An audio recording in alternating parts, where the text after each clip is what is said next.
In the heart of the Sahara, centuries before modern Nigeria existed, the Bornu Empire thrived. And at the center of its wealth was Mai Ali Gaji, a ruler whose reign reshaped the empire's economy and made it a hub for trans-Saharan trade. Ali Gaji ascended the throne at a time when Bornu was recovering from internal strife. The empire's strategic location around Lake Chad and at the crossroads of the desert made it vital for caravans traveling north to North Africa and south into Central Africa. Every caravan that passed through brought opportunity, if the empire could protect it. And Ali Gaji knew this better than anyone. Security first. He organized and strengthened the military not for endless conquest, but to protect trade routes. Merchants, farmers, and artisans could work without fear of raids. Caravans carrying salt, leather, textiles, grains, and other goods moved freely. In an era when trade was risky, Bornu became a trusted hub. Traders returned again and again, knowing their goods would reach their destinations safely. But Ali Gaji didn't rely solely on control of trade. He understood that trade alone could collapse without a stable domestic economy. Around Lake Chad, he invested in agriculture. Fertile lands were carefully managed.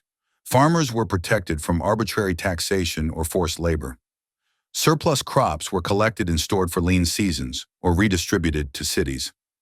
Food security meant a steady labor force, which meant the empire could sustain long-distance trade and growing markets. The administration under Ali Gaji also set him apart. He used Islamic legal structures to formalize trade, contracts, and taxation. Merchants and local leaders knew exactly what was expected. Taxes and tolls were predictable, not arbitrary. This predictability encouraged commerce and discouraged corruption. Traders didn't fear exploitation. They saw opportunity. Every aspect of wealth, trade, agriculture, taxes, was reinvested into the empire.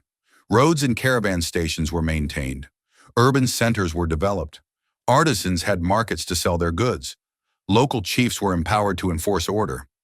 Unlike rulers who hoarded tribute, Ali Gaji allowed wealth to circulate, benefiting the entire kingdom.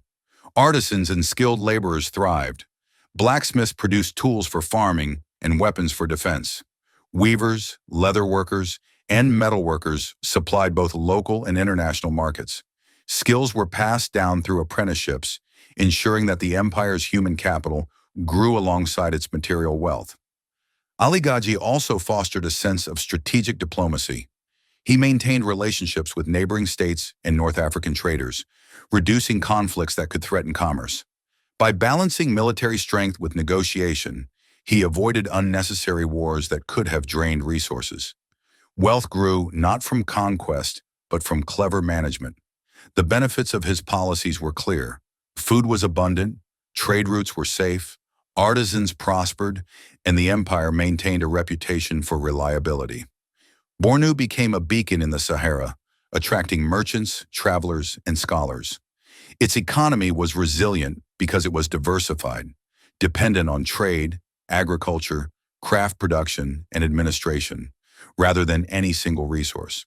Historians estimate that the economic power of Bornu under Ali Gaji, considering trans-Saharan trade, agricultural output, and administrative organization, would translate to $150 million to $300 million in modern value.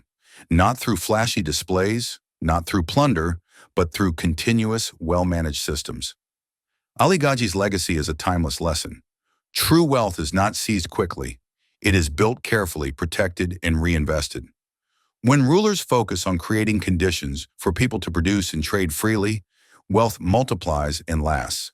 The desert may be harsh, but under Ali Gaji, it became a highway of prosperity. Estimated modern value, $150 million to $300 million.